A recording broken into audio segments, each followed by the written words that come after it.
So I wanted to talk about discovery, and I want to tell you a story that begins 100 years ago on the other side of the world. There were 28 men, and they were suffering through a challenge that really moved me when I read about it. 28 men working night and day to solve what seemed like insurmountable problems. And these 28 men inspired me to do some deep learning about how do you deal with crises? How do you work through what seems like challenges that might feel too big for us? These 28 men, led by Shackleton, set out to try and cross the Antarctic continent. It's the trans-Antarctic expedition, and they left 100 years ago and began to cross Antarctica. And the idea was that they would cross the South Pole. Nobody had ever done this before. And these 28 men set out on a journey filled with hopes, filled with the dreams that they were going to do something that nobody else had ever done.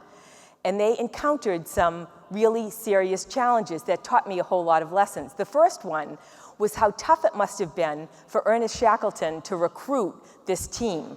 Actually, the Help Wanted ad will give you a sense of what it was like to get these 28 men to sign on. Long months of complete darkness, constant danger, safe return doubtful, but honor and recognition in case of success.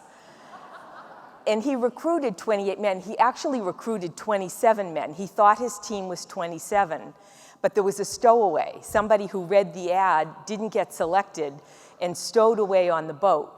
So one of the first lessons that I had was learning about how do you create a team? How do you think about bringing people together in this? These men left on December 4th, 1914, and they began to traverse across the Drake Passage to visit Antarctica for the first time. They were filled with excitement, and as I've read about Shackleton, he began to think about how do I lead this team, this 27 plus 1, team of people on a journey that no one had ever taken before.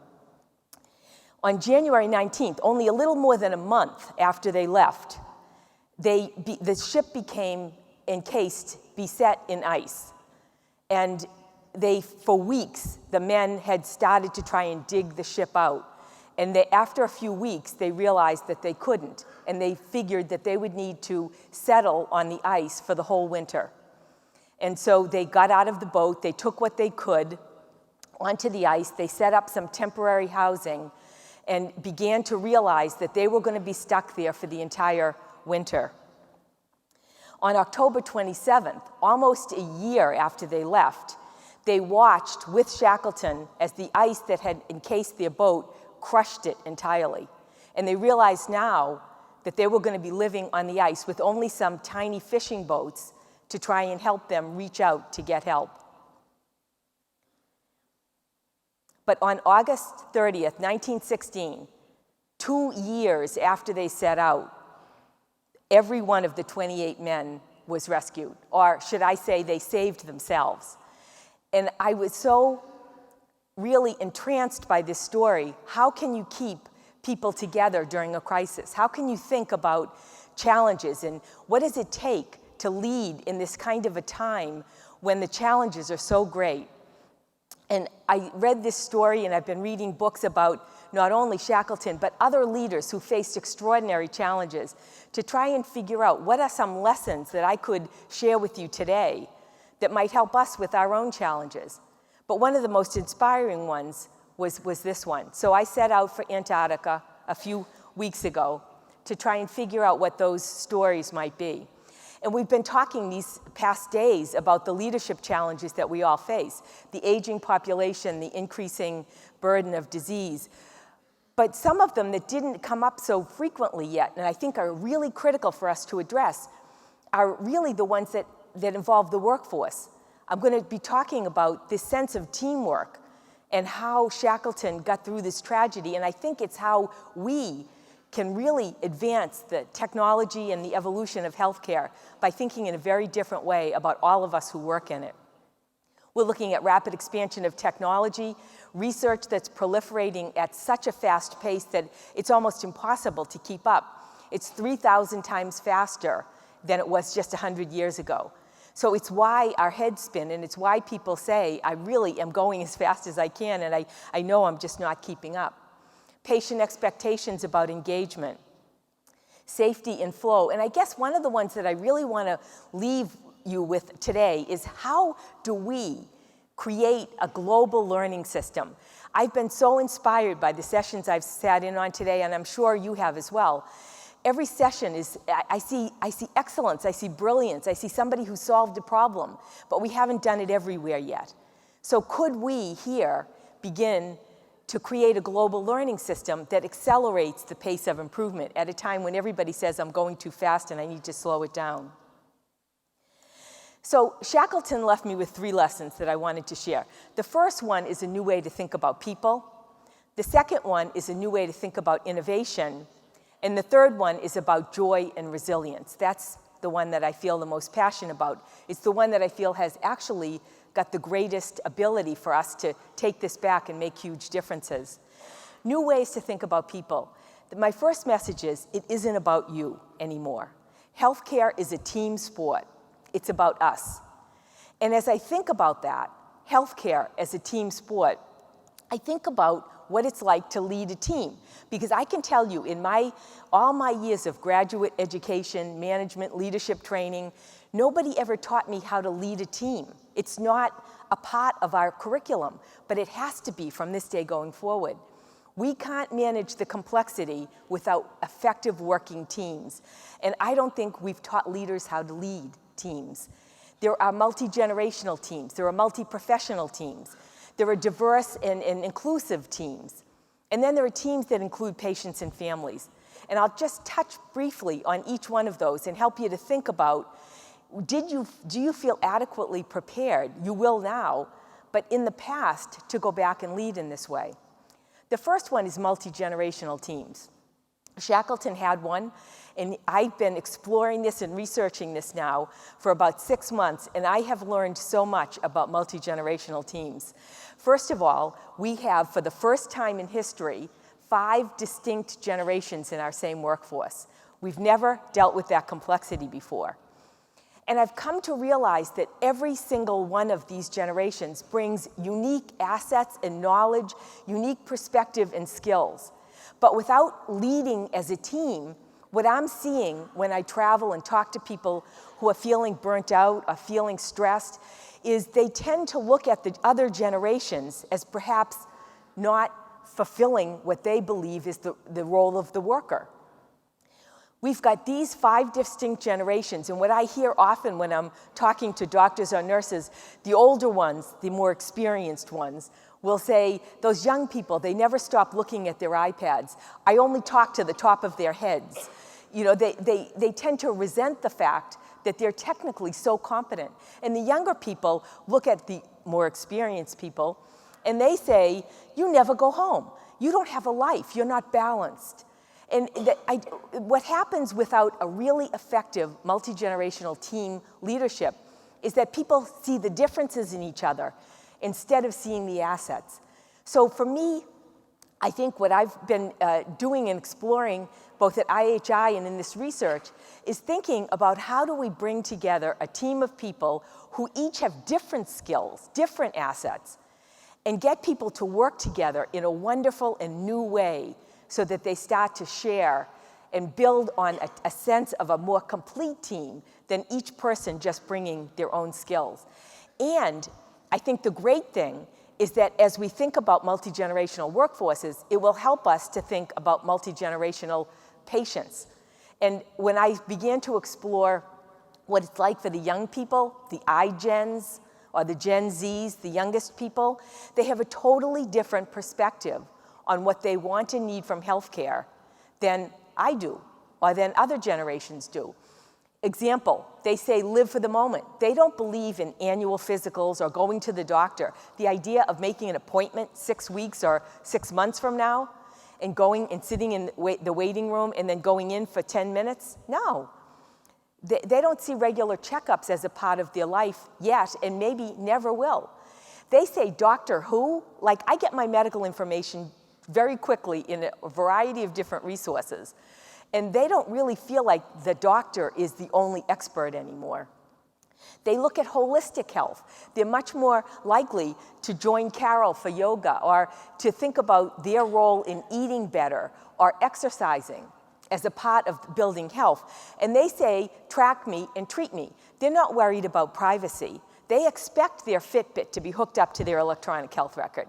They expect that if they're taking their blood sugar or testing their oxygen levels, that it will electronically go into their record and that somebody is tracking that, sees it, and will respond to that. So the more we think about how we manage multi-generational workforces, I think the better we're going to be able to take care of the next generation of patients as well. The other research I've been working on is multi-professional teams. And this one was interesting to me because I've been sitting and looking at how doctors get trained over there, and nurses over here, and therapists over here, and healthcare administrators and even CFOs in different rooms. We're teaching everybody to speak a different language. We're teaching everybody to work independently, and then we expect them somehow to magically work in teams when they come together. It won't unless we begin to appreciate what each group builds. So I think here we need to think in a new way about building teams across professions. It might be new ways to teach, and I am seeing some bright lights. Jennifer is here from Northwell in New York City, who launched recently a new medical school with Hofstra University. And what's so wonderful about this new medical school is that the first 3 months of medical education, the medical students go out into the field and become certified emergency medical technicians. The first patients they see are in their homes. The first people who are teaching them are firefighters and EMTs. So they don't learn hierarchy. They don't learn the patient comes to me. They go out into the field and they see people in their homes. They understand the circumstances that bring people to the hospital emergency room. And it has changed the way that they learn. The two main focus areas, aside from all the clinical and analytical skills that they are learning in medical school, deliberately are interprofessional teams and patient and family-centered care. That's the highlight of the curriculum. The first team graduated last May, and they are joyous.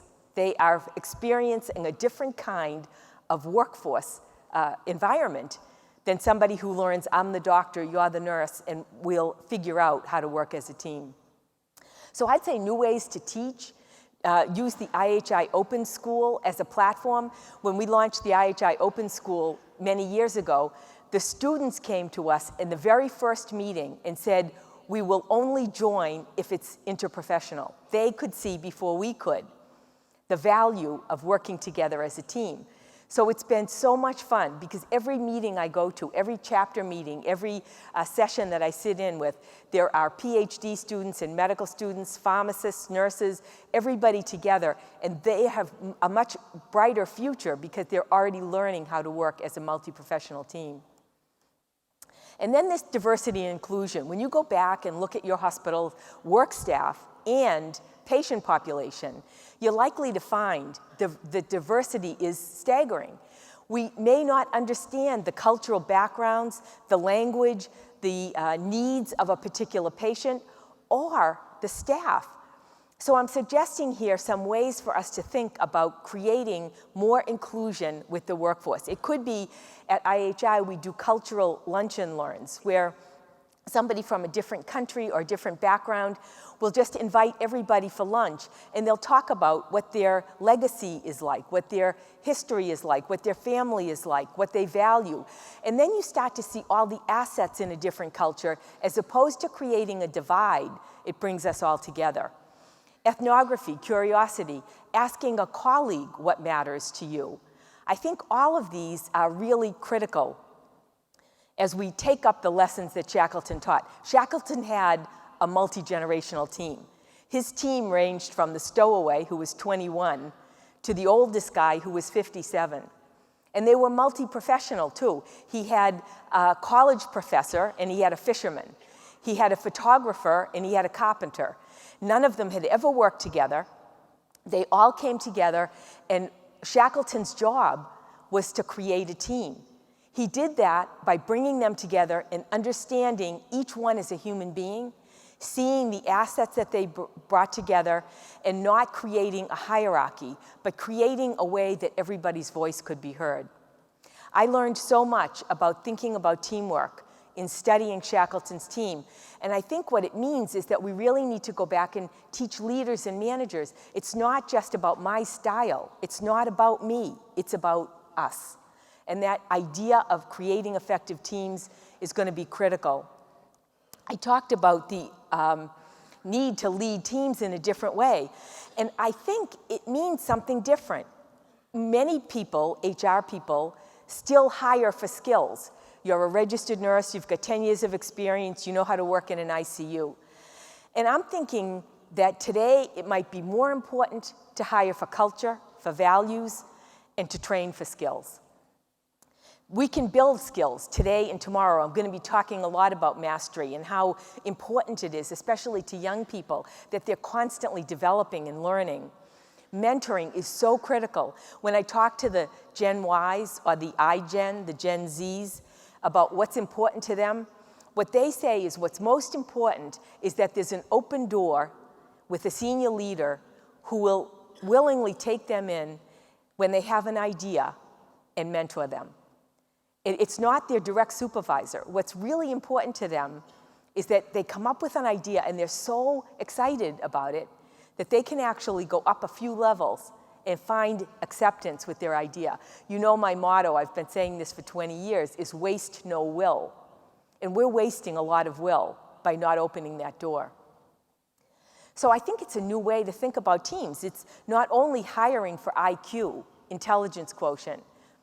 I've also thought how important it is to hire for EQ, emotional quotient or empathy.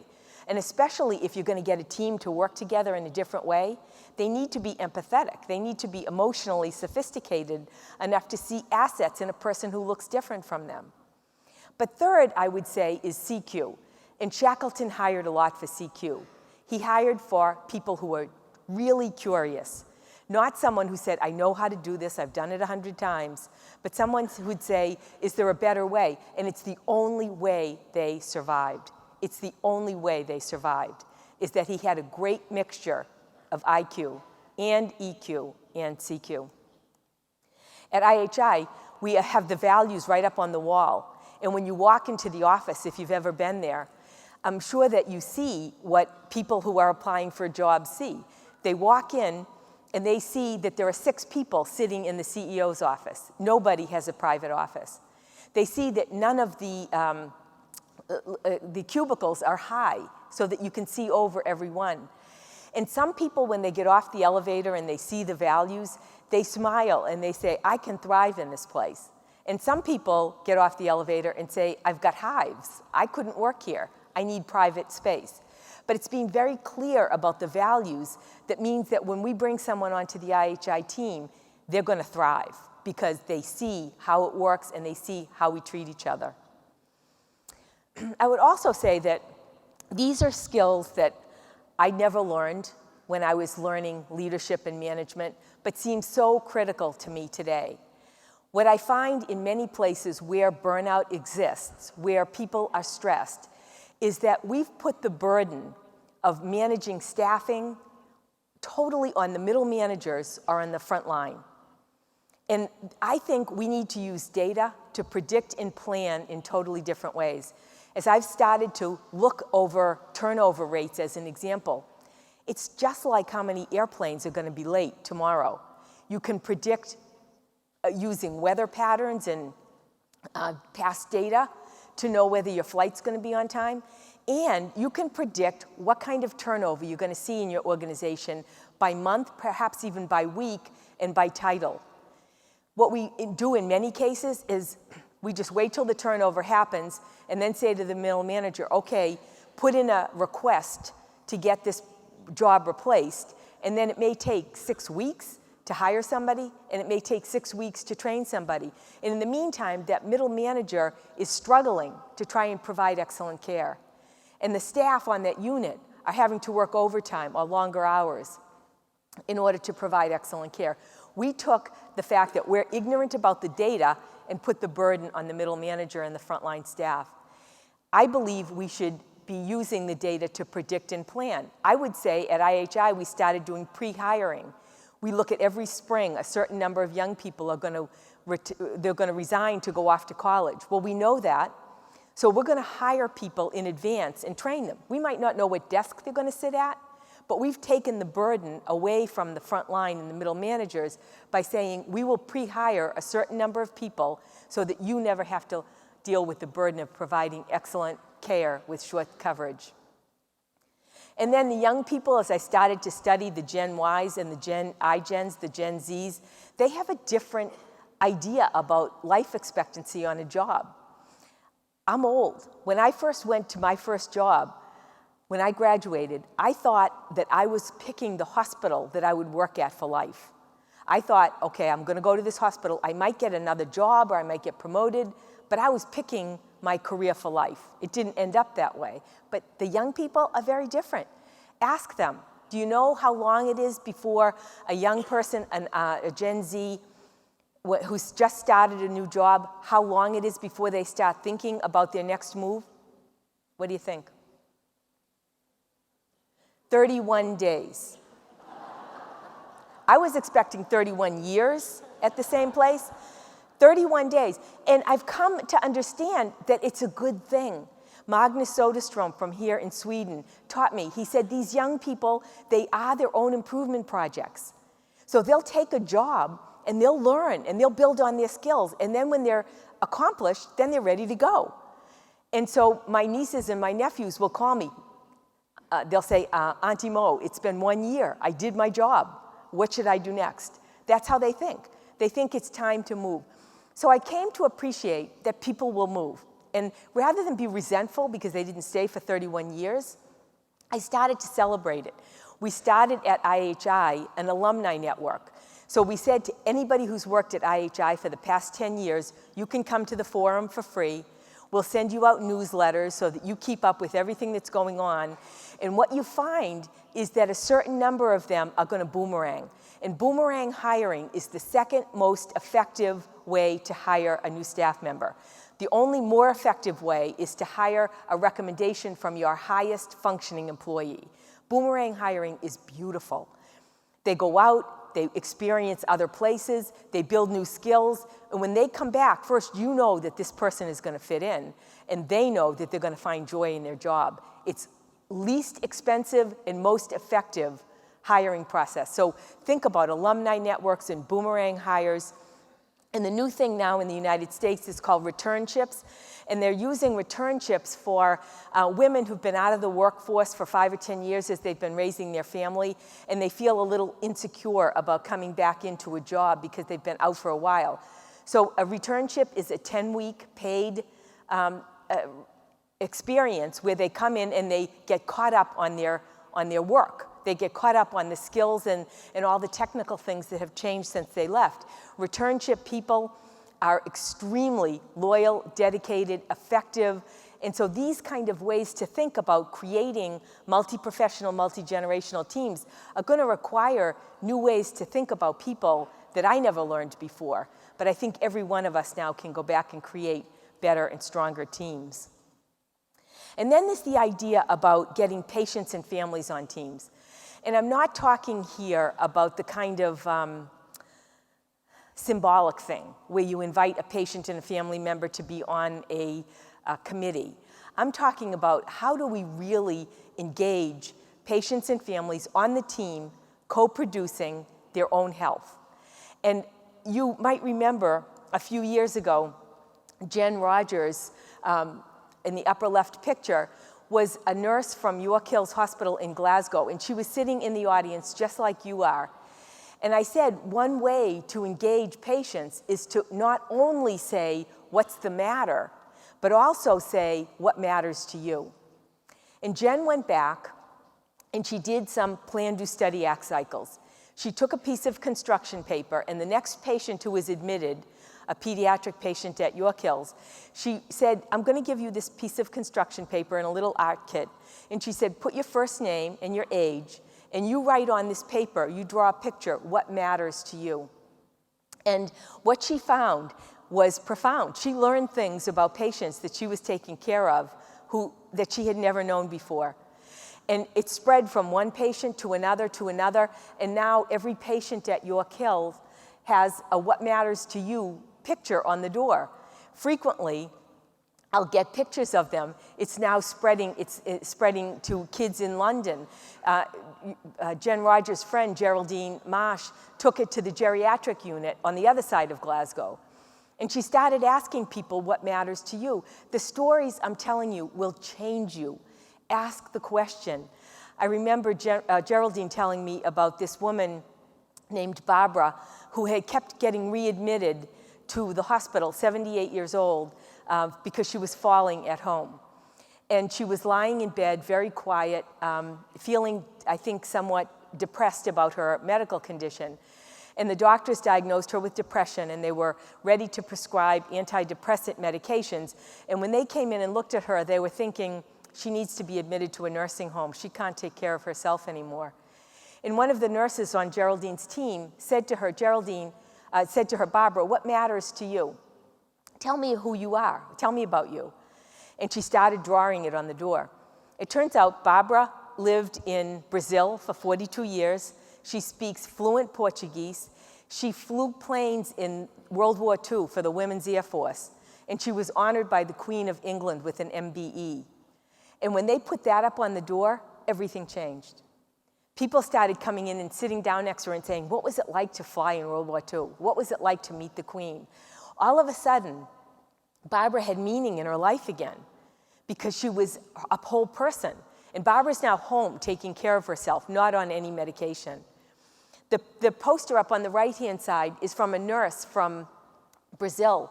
She heard me tell the story about Jen and Geraldine, and she said, I want to get this going in my hospital. She couldn't really get it going easily, but she ended up getting admitted to the hospital herself, and that's her What Matters to You in Portuguese. Every week I get pictures of What Matters to You from around the world. Every week I get them from Australia or from New Zealand or from Brazil. Jen Rogers, a nurse sitting out there just like you today, a few years ago, said, I can do this and it might make a difference for one patient. And I don't think that Jen had any idea that she was going to create a global movement. A few weeks ago, I was in Norway, and I was in Stefan Ora's nursing home, and every one of the patients has What Matters to You. It's got a picture, and as I stood there and read what matters to each patient, I'm telling you, I had tears in my eyes. There was this one guy that said, I want scotch every night at 5 p.m. I loved that. There was another woman who said, do not take me out of my room without my makeup on. When I looked at the pictures of the people and the differences in what mattered to them, I thought we are so far, in many cases, from understanding what this means. I learned how to say what matters to you in Norwegian. And on June 4th this year, the whole country of Norway and the whole country of Scotland are celebrating What Matters to You days. This is an incredible thing from one nurse a few years ago. So I'm suggesting to you that you think about what matters to you. Here in Sweden, you might have come across the Esther Network. This was developed almost 20 years ago. It's hard for me to believe. But 20 years ago, a patient, Esther, an elderly woman with congestive heart failure, was describing how complicated it was for her to get care. That within a 24-hour period, she might meet 30 different people who were taking care of her, from EMTs to emergency doctors to nurses. And that story about how complicated and uncoordinated her care was led professionals to come together and say, we need to make care better for Esther. We need to make a promise to her that says, no matter where, we will be there. And we can't do that if we're working one by one. We can only do that if we're working as a team. So today there are 7,000 people working in the Esther Network, making promises real for Esther. And for every other patient, now Esther has a daughter and she's got grandkids, and all of them are personas now that these teams can come together. Esther coaches are trained. And what I love about it is that they not only train people about what it's like to be Esther, but they teach them quality improvement as well, so that they can see the gaps and then they can close them. And what's so great is now, just like Jen Rogers spread what matters to you, Esther is now spreading around the world, and I'm starting to find Esther springing up all over the world, Joe in Sheffield and Tilly in Toronto. But people are starting to create networks around these patients that started with one person saying, we can do better for Esther. We can create a sharing and learning network that brings together people around a patient and teaches them quality improvement and helps them to measure, because that's going to drive change.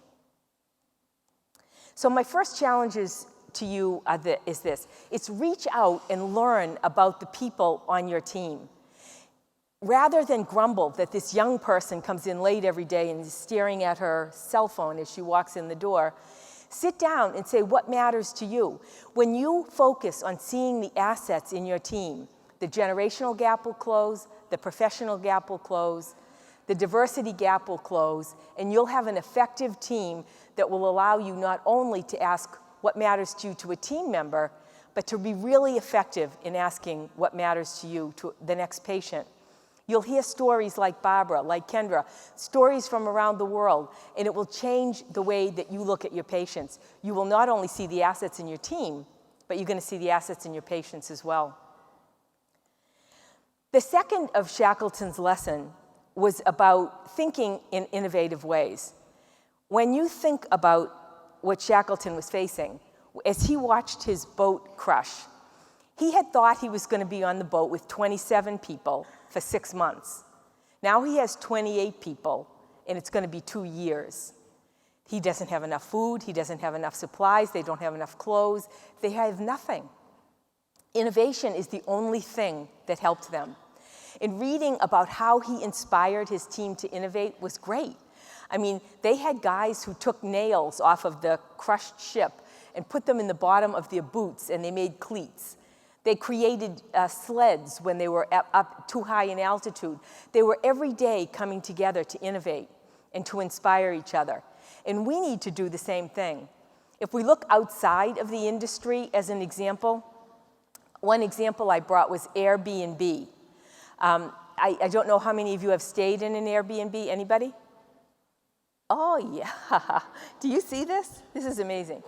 So the way hotels measure their success is they measure time to 1 million rooms. Airbnb got to 1 million rooms in 7 years. Marriott got to 1 million rooms in 58 years. Hilton and Intercontinental haven't got there yet, ever. When you look at the market cap, that's the other thing that they measure their success on. Airbnb's market cap is $25 billion. Marriott's is $16 billion. And when you look at the physical resources, the real estate assets, Marriott has $985 million worth of real estate assets. Airbnb has none. So this is a totally different model. It's innovation like we were hearing about this morning, frugal innovation. And we're going to need to get there, because I want to introduce you to somebody who's telling us that it's already happening in healthcare. This is Amos Dudley. Amos is 24. He's a college student. And he was having trouble making friends. And when he was asking some people, about becoming friends, they said, you never smile. And he realized that he never smiled because his teeth were crooked. And he was so embarrassed about his teeth.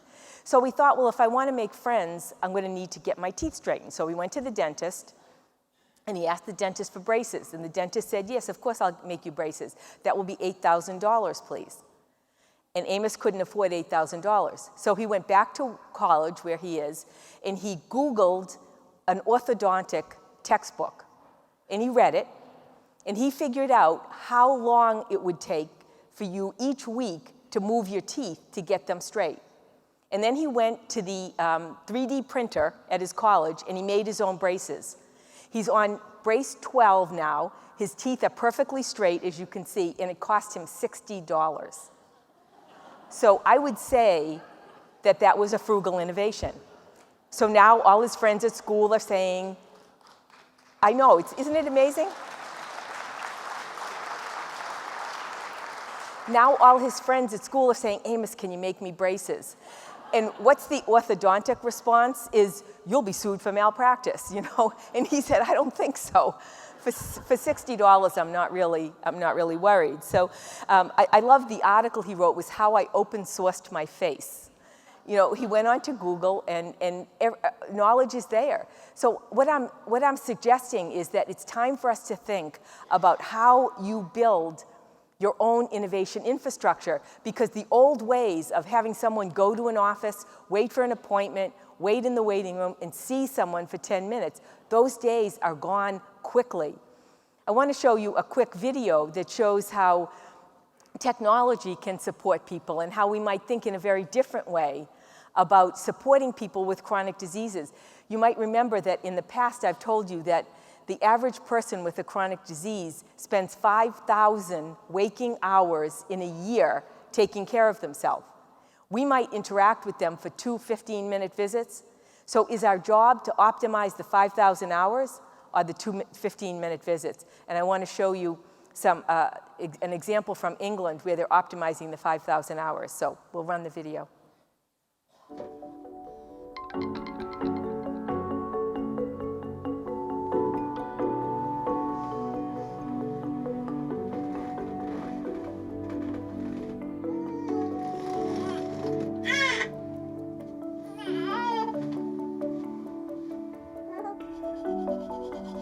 Flo, she's an awesome lady.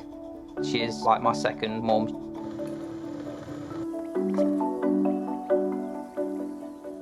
She is. She's good, lass. Very, very friendly. She gives you peace of mind at the end of the day. She's quite intimate, and it feels like if you need help, she's there to help you. I imagine Flo as a really, really, really sleek, sexy-looking nurse with the candle as well, you know, just to give it the historical significance of being called Florence.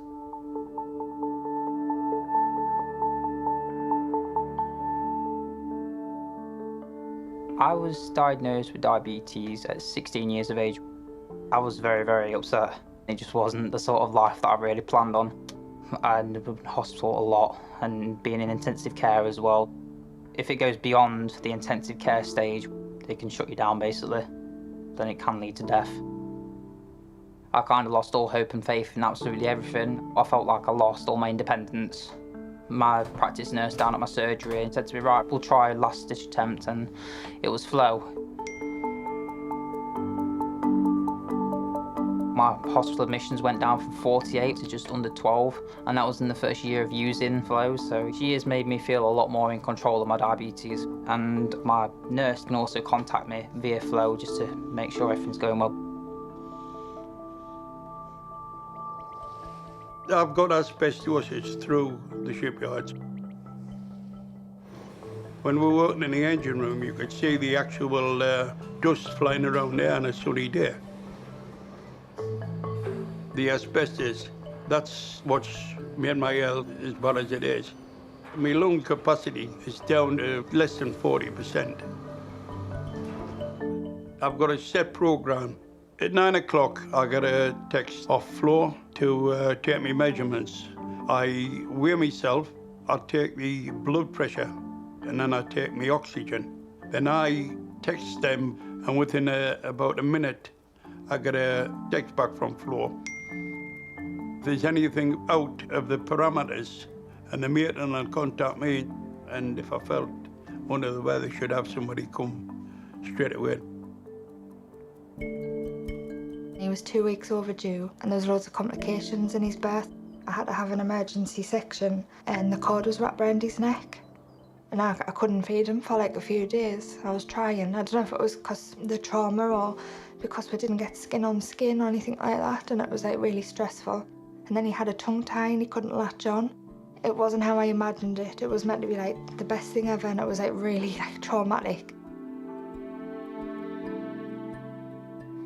When I was in hospital, one of the breastfeeding support asked if I would like to be set up on the Flo system, and I was over the moon when I got my first message.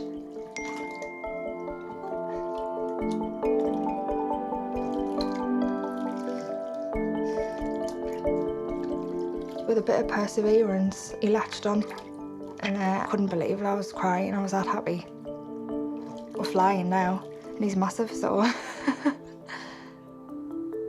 Since Flo come into the equation, you feel as if she is somebody really there, you know?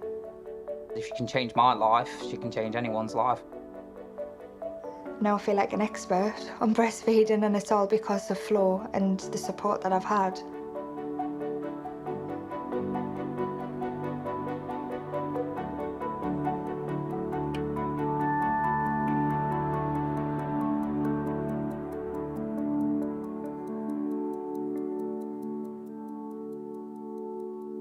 So I think as we start to think about flow, again, it's another innovation that allows almost continuous contact with people who you can see from their stories, would not be thriving without her. So as we start to think about this idea, think about how do you co-design care? As Paul Batalden and his daughter Maureen are working on how do we co-design and co-produce care, it's a different way of thinking, and it's a different process that we'll use. But it's learning how to see. It's learning how to get out into the field and see how people are living. One of my heroes, Gloria Steinem, says this. She says, if you want people to listen to you, you have to listen to them. If you hope people will change the way they live, you have to know how they live. If you want people to see you, you have to sit down with them eye to eye.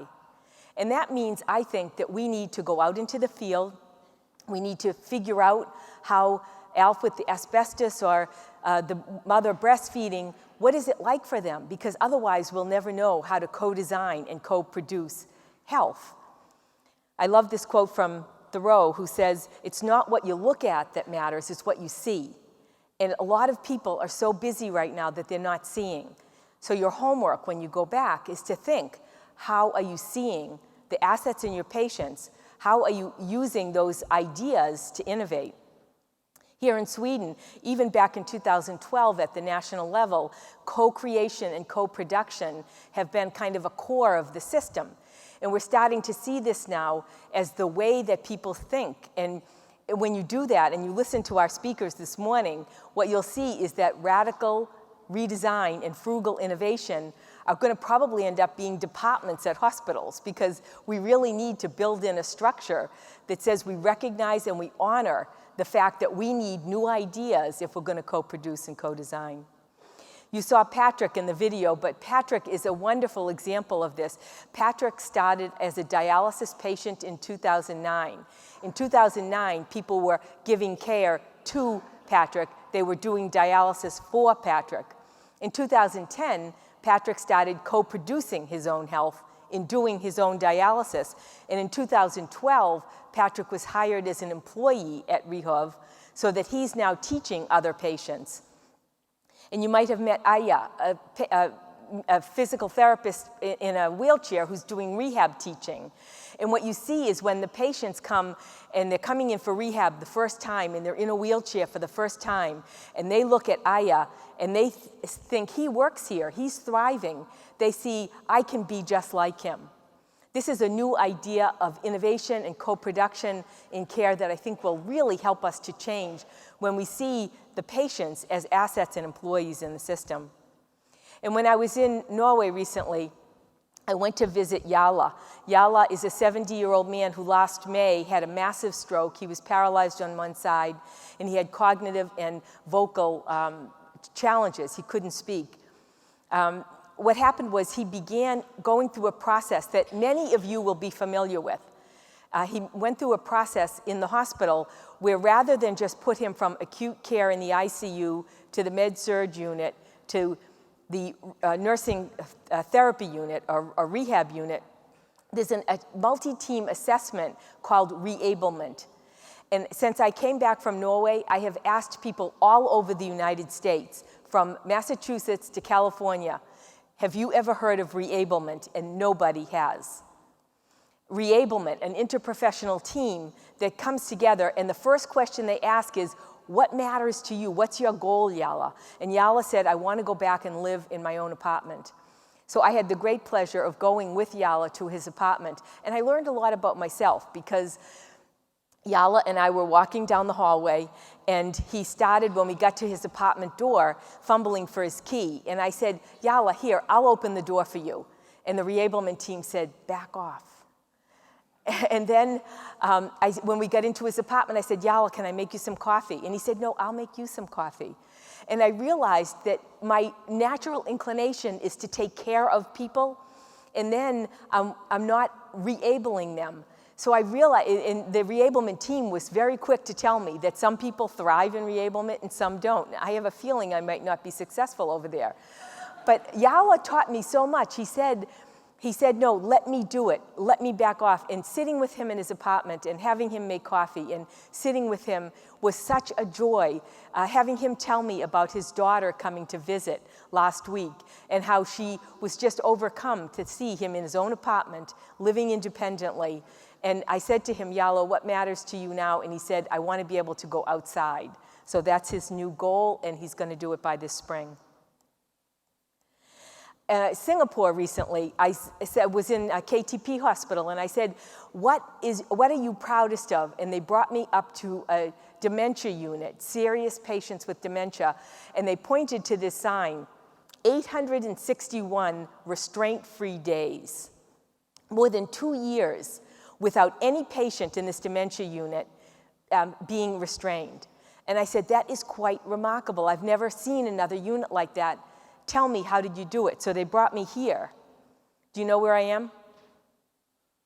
Where do you think I am? I'm in front of the door to the unit, because they said when they found that they were going to restrain somebody, most often it was when the doors to the unit opened, the patients went to get out of bed, and then they automatically went to restrain the patient for safety. But when they made the doors look like a bookshelf, and they put a book on every patient's bedside table, now the patients don't get up anymore. So what they're doing is innovating by watching, by seeing, by ethnography. Every time they get the instinct to restrain, they think, what prompted that patient to try and move in a way that made me want to restrain him? And then they respond to the prompt and not the movement. And I think that's brilliant. It's really learning to see. So some guidelines for innovation. I think we need to think about thinking big and then starting small and then spread. Think about, how do we deal with ambiguity? We heard this morning that sometimes people feel like winners and sometimes losers. It can't be that way. I think with innovation, we have to respect the fact that we're going to do things in a different way and figure out how to frame things as win, as the genius of the and not the tyranny of the or. Keep it simple. I wouldn't ask the legal and the finance people in on the first innovation session meeting because they tend to see things through a different lens, but I would try and prove it, create a model that shows that things can work, and then they can work on the constraints. But if you treat the care business rigorously and you treat the innovation business with courage, that word I'm going to come back to, I think it will really help you to think about innovation. And there is proof now that diversity in innovation teams, the more diverse the team, by age, by ethnicity, by profession, by background, the more diverse the team, you can improve the rate and the production of innovation by threefold. So think about the diversity of your teams. You might think about using the IHI radical redesign principles. And I'm often telling people, if I could give you one bit of homework, it would be make a copy of these 3 slides and tape it up over your desk. And the next time you get frustrated, look at these principles, because they will inspire you to think in a very innovative way, like change the balance of power, or promote well-being, move upstream, or make it easy, or moving knowledge, not people. All of these radical redesign principles will give you ideas to think in a very innovative way. Or think outside the space, like IHI's 100 Million Healthier Lives project, where we're working with different people. Here, when you're in a room with the 100 million teams, you're in the room with school teachers and with public health officials, with EMTs, with people from all over the community, everybody talking about health in a completely different way. So it might be a different place, it might be a different idea, it might be different people, but think about moving outside the boxes. I recently visited the CareMore system, which is a new way to give medical care in the United States. They're in 7 states now. And the principle that they use is not what's the matter with the patient, not the patient's out of control with diabetes, or the patient is readmitted with congestive heart failure.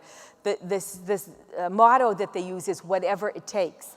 If the patient needs an air conditioner, they get an air conditioner. If the patient needs a taxi to bring them to the emergency room for a visit, that's what they get. Whatever it takes to keep those patients healthy, and that's keeping them out of the healthcare system, which is producing better health at a lower cost. I went to a wonderful place where they have all the patients are given digital tools to take home. And these elderly people are home, they're tracking their oximetry rates, and it gets electronically sent back to the office. They don't have a flow technology, but they have a person who'll call them right away and say, you're probably in need of coming in, I'm gonna send you a taxi, or whatever is needed, whatever it takes. And I visited a wonderful place called Nifty After 50, a very small town, and there were 350 people older than 50 years old. They come there 5 days a week to exercise. And they do also work together to create social communities.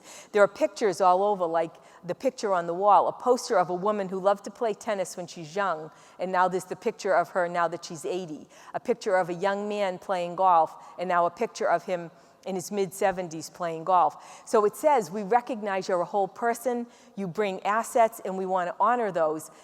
The gym brings, they have cooking classes, they have movie nights. It's all about creating a community for many people who are socially excluded. And it's one of the biggest drivers right now. As our population ages, social isolation is huge. And if we don't think in whatever it takes language, what we're going to do is ignore social isolation is not our problem. But social isolation is the strongest predictor of increased ED visits, early mortality, depression. It's as bad as if these elderly people are smoking 15 cigarettes a day. We're looking in the United States at half the women over 85 living alone. The social isolation is a real problem. And we as healthcare can say that's not our problem, or we can deal with the social isolation, which is going to prevent the admissions, prevent the ED visits, and really create a sense of health. It's so much fun to work on social isolation. One of my friends, Sanjeev Arora, says he works with the sickest populations, and he sits down with them first thing, and he says, what matters to you? And what he says is chronic disease is a big problem. But he says he also deals with a population, and subset of them have mental illness or addictions. That makes it even worse. And many of them are living in poverty, and he calls this the love deficit.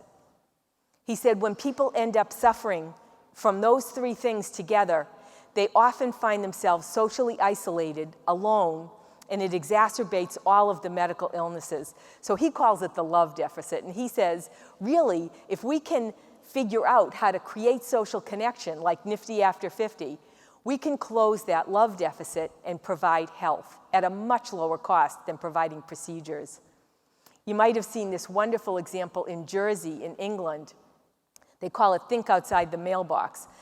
A huge population in Jersey, the actual percentage of people in Jersey who are elderly is going to increase by 60, it's going to double by 2040.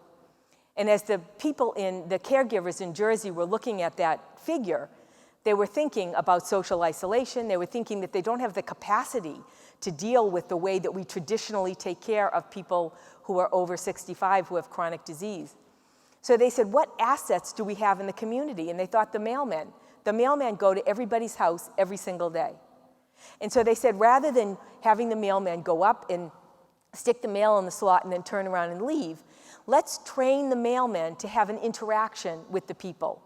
So 3 or 4 times a week, rather than putting the mail in the box and leaving, they ring the doorbell and they spend 5 minutes or 10 minutes at the most with an individual, just talking with them about how are things going. They don't step over the threshold, they don't go into the house, but the mailmen are trained to recognize depression, They're trained to recognize frailty. Is someone, do you think, at a greater risk from fall? These mailmen know these people better than perhaps we do because they're seeing them every day. We're seeing them a few times a year. The mailman will ask them, do you have enough medication? And they know how to connect with their doctor if they need to. They'll ask them if you have enough food. And what's so brilliant is the elderly people who used to be socially isolated and suffering from illness are now getting all dolled up in the morning. You know, makeup on, can't wait, sitting by the door for the doorbell to ring. And the mailmen are finding joy in work because they've had meaning added to their work. They've got new mastery, they've learned new skills, and they've got new meaning. So it's a very simple way. I think it costs $6.40 per visit. And to see this kind of a thing, decrease social isolation, is just beautiful, I think. So Sechin Jain, one of my friends, says there's an ethical dimension to innovation. Failing to integrate innovation that improves health is akin to withholding life-saving medication. Failing to integrate innovation that improves health is akin to withholding life-saving medication. You have probably learned so many amazing innovations while you've been here. How can you then go back and begin to implement them? Because it's our moral and social duty. Once we learn and see that we can do it a better way, we can provide better health at a lower cost, this is our job now. It's not caring for one individual, it's fixing the system.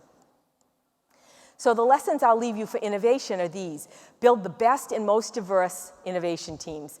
Build a system for harvesting. You're harvesting here. Joran Hendricks is the one who taught me this. He said, if you want to harvest, you have to go to the field. You have to learn to see. And he's the one that inspired me to go out and visit with Yala and all the other patients who have changed the way that I look at my job. You need to teach innovation, and for a lot of people, that means that you need to teach exnovation. Exnovation is that process that you can use to get rid of all the junk in your life, all the stuff that you do by routine that adds no value to your life. If you don't exnovate, the chances are you won't have any time to innovate. When I was first a CEO, I said to my team, are you improving? Are you innovating? And the senior team said no. And I said, why not? And they said, we don't have any time. I said, okay, what are you doing? Well, we're in meetings. So I said, all right. The next week, I ran a session on how to run an effective meeting. We changed the way we met. And then I said, from this day forward, not the board, but from this day forward, every meeting in the hospital is cut in half. You can meet half as often or half as long. And for many managers, that freed up 20 hours of their week. So you can exnovate, go back with new eyes, and see reports and meetings and processes and procedures that don't add any value. And as a leader, the more you exnovate, the more you create energy for innovation. And then we're spreading new processes all the time, but as Frank Davidoff says, we also need to learn undiffusion. Frank Davidoff says that we still have guidelines and procedures and equipment that we implemented years ago. It's been perhaps disproven to provide value, clinical value, or it's been replaced by a different process, but we never go and undiffuse the old process. So there are two jobs here. It's building the new, but it's also getting rid of the old and building the right dosing formula of improvement skills. So break down the walls, think upstream, think of mailmen, think of every place that you might go, because innovations are going to be only inspired when you start to think outside the traditional walls and jobs. And then finally, Shackleton taught me about joy and resilience. He said, first of all, he was a role model because he was a leader. Now imagine, they have 6 months of food and it's going on 2 years. And yet he took care of himself. He knew, not in a selfish way, but he knew if he didn't sleep, if he didn't have exercise, if he didn't have joy, and he got run down and worn and burnt out, that the rest of the team was going to follow along suit very quickly. He knew that he needed to take care of himself in order to take care of his team. So that's lesson number one, is I think you need to make sure that you're taking care of yourself. If you're burned out, if you're angry and depressed at work, it will spread. But if you have joy and resilience, that will spread as well. He said he needed to teach empathy. He needed to celebrate. Now imagine, it's 2 years, you've been sitting on a shelf of ice, eating seals, and he would celebrate. Anytime it was someone's birthday, he would have a party. Anytime someone made an accomplishment, they got to a certain point on the peninsula, he would celebrate and have a party. Imagine that. But he said, we're together, we're a team. Every little thing we do matters. And he taught empathy. And there was one really poignant experience that I was reading about where the guys were sitting around. They had each 1 ounce of milk. It was the last bit of milk that they had. And one of the men was so despondent. He was depressed, he was scared, he was angry, and he had a little fit. And when he had the fit, he threw up his cup and all of the milk spilled out. And the men were sitting around him, and he started to cry.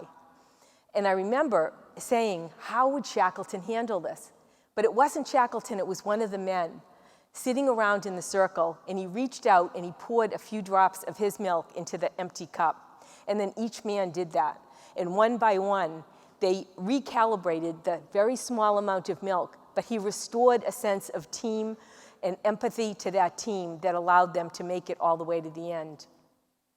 So I think this idea of joy and resilience is critical. Taking care of yourself is critical, and I mean that in the way of your health, your mental health, and your ability to create these multi-professional teams. We've got a lot of work to do, and it really requires energy, sometimes perhaps more than you think you have. So think about taking care of yourself, about gratitude. I mean, I think the more that you give in some ways, the more that you get.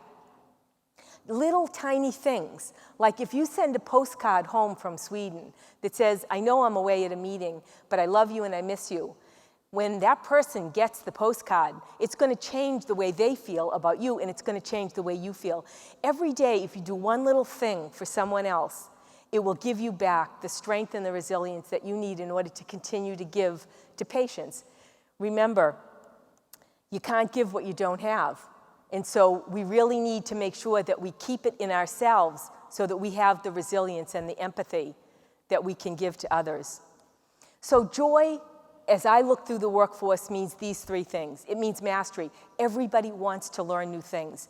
Nobody wants to come in and do the same job next year as they're doing today. So how do you build that opportunity for mastery? How do you reach out to anybody, regardless of profession, regardless of generation, and offer them the opportunity to learn? It is amazing. It's about membership, building a great team. If I belong to something and you recognize my individual assets, it's breathtaking. People will give beyond what you think that they can possibly give when they feel membership and they feel that their own assets are valued. And its meaning, I would talk a lot about patience. Yala is in my heart. I mean, he taught me more than I can ever give. But when you go out to the field and you ask someone, whether it's a patient or a family member, what matters to you, you will learn so much about that person, and that gives meaning to your work. Now, the Antarctica that I visited was very different than the Antarctica that Shackleton visited. It was beautiful. It was breathtaking.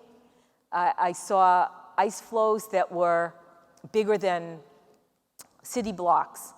I saw animals that I had never met before. But at the end of the day, I said, what lessons can I take from Shackleton? What lessons? And the last lesson I took was about courage. So the last lesson I took meant that I put my bathing suit on and I jumped in to the Antarctic.